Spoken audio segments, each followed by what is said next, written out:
Breaking news now at noon, though. Attorney General William Tong filed 2 lawsuits against 28 chemical manufacturers today. This is going to make national news. The Attorney General says the manufacturers are responsible for knowingly contaminating Connecticut waters and harming our public health with toxic forever chemicals.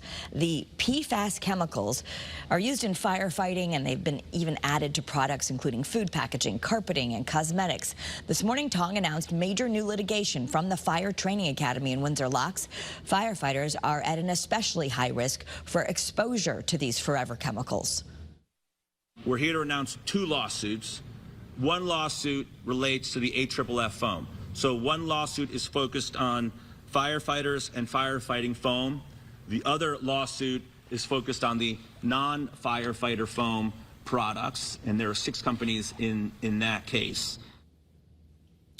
PFAS, or forever chemicals, are known to cause severe adverse health effects, including increased risk of several cancers, liver damage, decreased birth weights, and birth defects, or even infertility. We will keep you posted. Today,